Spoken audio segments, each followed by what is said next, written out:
इस क्लास में सभी विद्यार्थी जो सिंथेसिस का कल का टॉपिक हमारा था, मैंने इंट्रोडक्शन बताया था, उस टॉपिक को हम आगे लेके चलते हैं और उसमें हम नॉमिनेटिव एब्सोल्यूट का यूज करके किस प्रकार से सिंपल सेंटेंस बनाते हैं उसको आपको करना है। जैसे नॉमिनेटिव एब्सोल्यूट में हमने बताया था कि हमारा इसमें दो सेंटेंस दिए गए होते हैं। एक सेंटेंस हमारा डिपेंडेंट होता है और दूसरा हमारा क्या होता है, फ्री होता है, मतलब स्वतंत्र होता है, एब्सोल्यूट होता है, उस पर किसी चीज का कोई इफेक्ट नहीं होता, लेकिन एक के कारण दूसरा कार्य संपन्न होता है। वहां पर हम नॉमिनेटिव एब्सोल्यूट का प्रयोग करते हैं।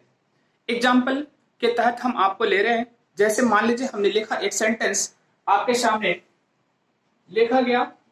पहला एग्जाम्पल हमने लिया, the weather,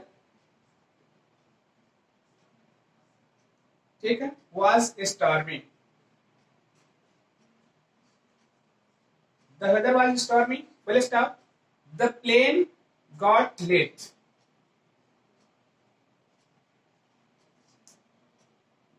The plane got late.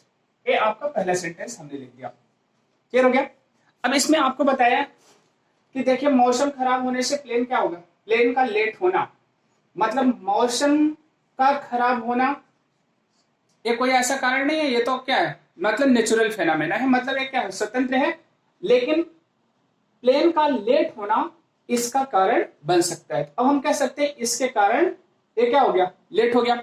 लेकिन चूंकि सिंपल सेंटेंस बनाना है, सिंपल सेंटेंस बनाने के लिए आपको पता होना चाहिए नॉमिनेटिव एब्सोल्यूट का जो हमारा सब्जेक्ट है उसको हम स्वतंत्र रखते हैं। हम यहां पर इसको लिख दिए द वेदर, ठीक है। वाज लिखा है, वाज को हम जब नॉमिनेटिव एब्सोल्यूट बनाते हैं पार्टिसिपल की तरह इसका बी फॉर्म का आईएनजी फॉर्म लगाते हैं। Being stormy,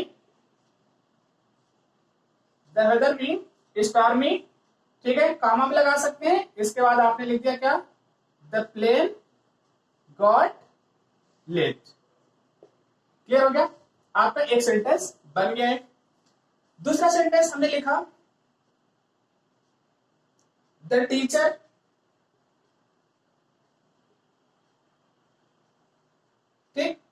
enter the room, enter the room, full stop. The student stood up. आपका ये सेंटेंस दिया गया, द स्टूडेंट स्टूड अप। अब आपको पता होना चाहिए ये तो स्वतंत्र है टीचर का एंटर करना, लेकिन बच्चों का क्या होना, खड़ा होना, ये टीचर के इंटर पर क्या करता है, पूरी तरह से निर्भर होता है। तो यहां पर भी हम क्या करेंगे, नॉमिनेटिव एब्सोल्यूट बनाएंगे।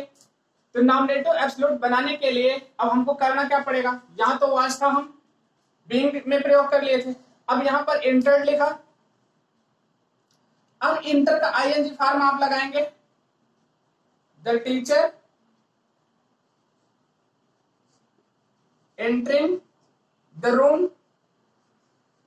the student stood up। क्या हम ऐसा करेंगे तो हमारा सही होगा क्या? नहीं, हम क्या करेंगे, यहां पर हैविंग का प्रयोग करेंगे। किसका प्रयोग करेंगे, हैविंग का प्रयोग करेंगे। ये हमारा अगर हम एंट्री केवल लगाएंगे, जैसे यहां पर हमने आईएनजी का फॉर्म लगाया था, ये हमारा क्या हो जाएगा, गलत हो जाएगा। यहां पर हमको हैविंग का प्रयोग, हैविंग के साथ वर्ब की थर्ड फॉर्म लगानी पड़ेगी और इसका करेक्ट फॉर्म हमारा होगा द टीचर। ये आपका स्वतंत्र सब्जेक्ट हुआ, यहां पर हैविंग लगाया गया, वर्ब की third form, entered the room, ठीक है, द स्टूडेंट स्टूड अप। आपका ए सेंटेंस हो गया। हमारे कहने का तात्पर्य यह था कि अगर वाज रहते तो हम वाज को बीइंग में कन्वर्ट कर लेते, ठीक है। लेकिन अगर हमारा सेंटेंस इस रूप में है तो हम इसको इस तरीके से क्या करते हैं, हम यूटिलाइज करते हैं या हम इसको बनाते हैं। क्लियर हो गया? इसके बाद मान लीजिए एक सेंटेंस आपका हम देते हैं, कभी कभी सेंटेंस हमारा पैसिव में रहता है, तो जहां पर पैसिव में सेंटेंस रहता है उसके साथ हम हैविंग बीन का प्रयोग करते हैं। आपका तीसरा एग्जांपल हम ले रहे हैं, जैसे लिखा गया द कैप्टन वाज किल्ड,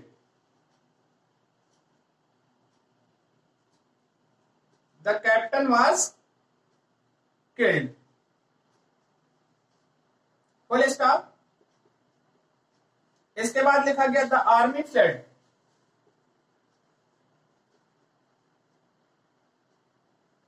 मतलब कैप्टन मारा गया, आर्मी क्या हो गई, भाग गई। अब इसके ऊपर हमारा क्या है, ए सेंटेंस डिपेंडेंट है, मतलब एक के कारण दूसरा कार्य संपन्न हो रहा है। लेकिन हम ये देख रहे हैं सेंटेंस हमारा वाज के साथ वर्ब की थर्ड फॉर्म लगी, सेंटेंस हमारा पैसिव वॉइस में है। जहां पर पैसिव वॉइस में रहता है तो जहां यहां हैविंग लगाते हैं ना, हैविंग के साथ हमको बीन का भी प्रयोग करना पड़ता है। तो इसका आपका इस रूप में होगा the captain having been killed, comma the army क्या हो गई, फ्लेड, मतलब सेना क्या हो गई, भाग गई।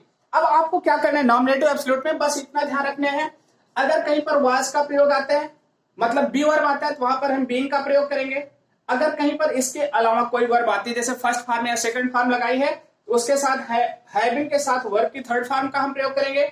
लेकिन अगर सेंटेंस हमारा पैसिव वॉइस में है, तो हैविंग के साथ हम बीइंग का प्रयोग करके क्या करेंगे, सिंथेसिस करेंगे, और ए हमारा सिंपल सेंटेंस बन गया, ए हमारा सिंपल सेंटेंस बन गया, और ए हमारा सिंपल सेंटेंस बन गया। मतलब हमने सिंथेसिस के तहत नॉमिनेटिव एब्सोल्यूट का प्रयोग करके सिंथेसिस बनाना सीखा। बाकी आप लोग एक्सरसाइज करिएगा, जो प्रॉब्लम होती है आप उसको पूछिए। Thank you for this class.